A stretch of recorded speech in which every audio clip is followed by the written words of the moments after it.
کی شب ہوگی سحر آہستہ آہستہ گزر جائے گی شب ہوگی سحر آہستہ آہستہ کرم فرمائیں گے آقا مگر آہستہ آہستہ کرم فرمائیں گے آقا مگر آہستہ آہستہ۔ السلام علیکم ورحمۃ اللہ۔ وعلیکم السلام ورحمۃ اللہ۔ بخیر ہیں آپ؟ جی جی اللہ کرم۔ حضرت ایک شعر کے تعلق سے معلوم کرنا تھا اور سوشل میڈیا پہ وہ شعر چل رہا ہے، تو آپ اس کے بارے میں وضاحت فرما دیجئے کہ یہ شعر پڑھنا کیسا ہے۔ اور وہ شعر میں ہاشم رضا حسینی بول رہا ہوں، اچھا اچھا، بریلی شریف سے رچا سے۔ جی جی جی جی۔ تو حضرت شعر کچھ اس طرح سے ہے: گزر جائے گی شب ہوگی سحر آہستہ آہستہ کرم گزر جائے گی، دوبارہ پڑھیے۔ گزر جائے گی شب ہوگی سحر آہستہ آہستہ کرم فرمائیں گے آقا مگر آہستہ آہستہ۔ تو حضرت اس طریقے کا شعر پڑھنا کیسا ہے، اور اس کی وضاحت آپ فرما دیں تو بہت کرم ہوگا، چونکہ بہت سارے احباب اس پر گفت و شنید کر رہے ہیں، تو آپ کا وضاحت نامہ آ جائے گا تو ہم لوگوں کے لیے یہ آسانی ہو جائے گی۔ اچھا اچھا، دیکھیے اصل میں جو پہلا مصرع ہے، جی، گزر جائے گی شب، جی، اور کیا پڑھا آپ نے؟ دوبارہ پڑھیں۔ گزر جائے گی شب ہوگی سحر آہستہ آہستہ۔ جی، اور اگلا مصرع ہے کرم فرمائیں گے آقا فرمائیں گے آقا مگر آہستہ آہستہ۔ پہلی بات تو میں آپ کو ایک چیز سمجھا دوں۔ جی حضرت۔ جہاں تک میں سمجھ پا رہا ہوں دونوں مصروں کی جی، حقیقت اور اس کے مزاج کو، جی، شاعر نے جو رات کے جانے اور دن کے آنے کا ایک سسٹم جو ہے، جی، رات آہستہ آہستہ گزرتی ہے جی، اور پھر دن آتا ہے، جی، تو یہ تو اللہ رب العزت نے فیصلہ فرما دیا ہے، یولج اللیل فی النہار و یولج النہار فی اللیل۔ جی، سمجھے آپ؟ جی حضرت، جی حضرت، کہ اللہ تعالی رات کو دن میں اور دن کو رات میں داخل فرماتا ہے۔ بے شک بے شک۔ یہ سسٹم چل رہا ہے۔ جہاں تک شاعر نے دوسرا مصرع جو بنایا ہے، مصرع ثانی، جی، تو میں یہ سمجھ رہا ہوں کہ اس نے مصرع اول کو دیکھ کر مصرع ثانی تک کر کے یہ سمجھا کہ جس طرح رات کا آہستہ آہستہ جانا ہوتا ہے، جی، اسی طریقے سے سرکار علیہ الصلوۃ والسلام کا کرم کرنا بھی آہستہ آہستہ ہی ہوگا۔ جی، تو یہ اس کا اپنا ایک تخیل ہے۔ جی، جی، اور اس میں جو چیز دیکھنے میں آ رہی ہے وہ لفظ مگر ہے۔ جی،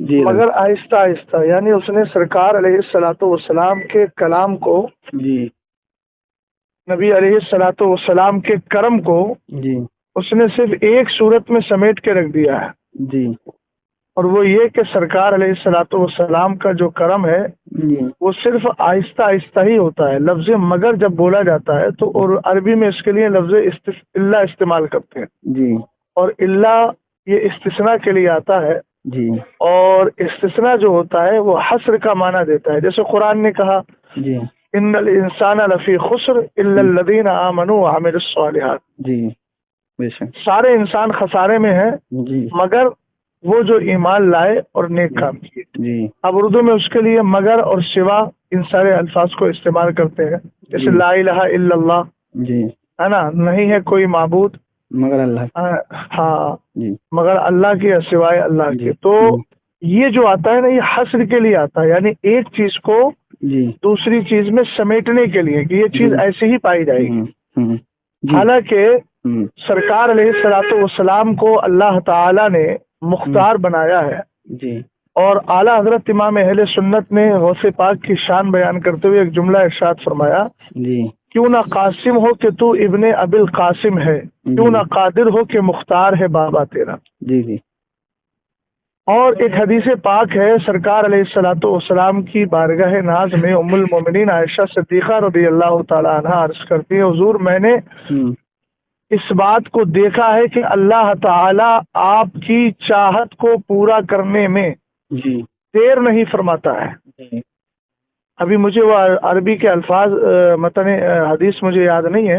سرکار تاج الشریعہ علیہ الرحمہ کی الفردہ میں نے یہ حدیث پڑھی تھی.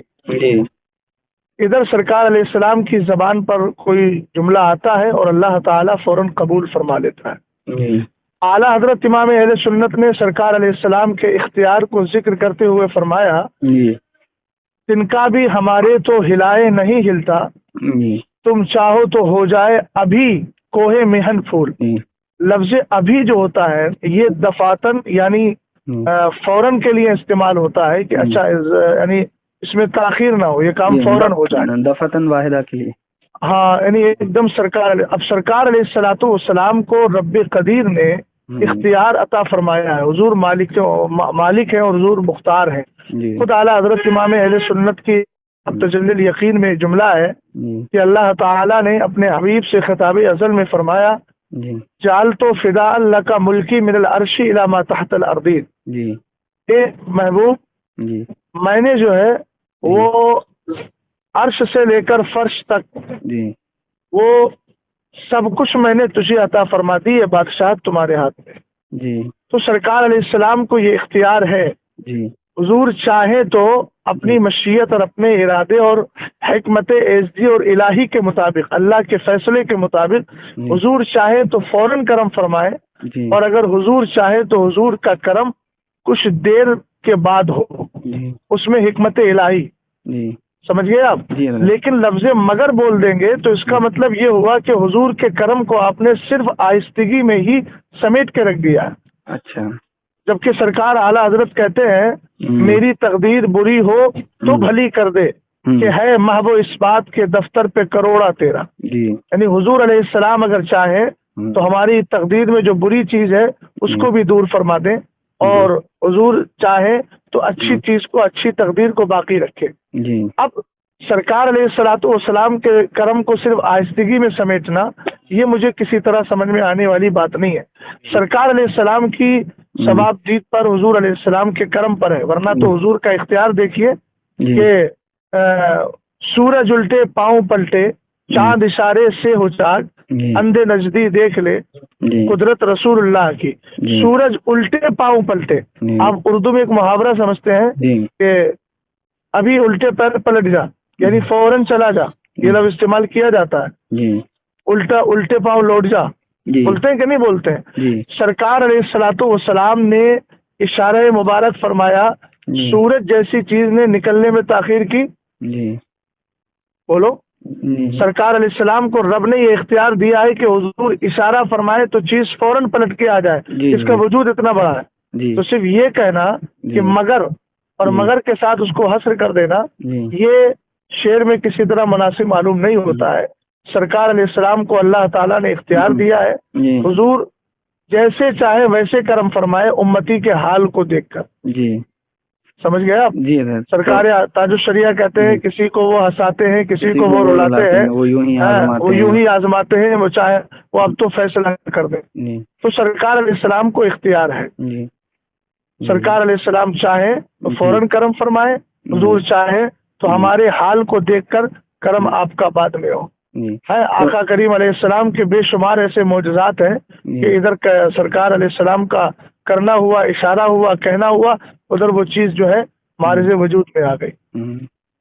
سمجھ میں آئی بات آپ کو؟ تو حضرت یہ مطلب یہ کہہ سکتے ہیں کہ آہستہ آہستہ ہوتا ہے، لیکن یہ مگر کا جو اس میں انہوں نے قید لگائی ہے جی، تو یہ لفظ مگر سے یہ لفظ یہ تعبیر مناسب نہیں. سمجھے؟ ہاں یہ تعبیر مناسب نہیں ہے، ایسا مناسب نہیں یہ کہنا کہ جو ہے آہستہ آہستہ جی جی جی حضور کا کرم ہوتا ہے. سرکار علیہ السلام کے کرم کو لفظ مگر کہہ کر کے صرف ایک سمت اور ایک جہت میں سمیٹنا، ایک زاویے میں سمیٹنا ہے. حضرت یہ لفظ مگر ہٹا کے مطلق. دوسری بات یہ ہے کہ شاعر نے جس نے بھی پڑھا ہو، میں تو نہیں معلوم ہے کس نے پڑھا بہرحال وہ، لیکن میں یہ سمجھتا ہوں کہ جو قائل ہے ایک بار اس سے بھی تھوڑا سا معلوم کر لیا جائے کہ بھئی تم نے یہ جو کلام لکھا ہے یا کلام پڑھا ہے تو ذرا اس کا کوئی ثبوت شرعی دے دیجئے کہ جس کو دیکھ کر آپ نے یہ شعر بنایا ہو. اچھا. یا پھر اپنا محض تخیل ہے. جی.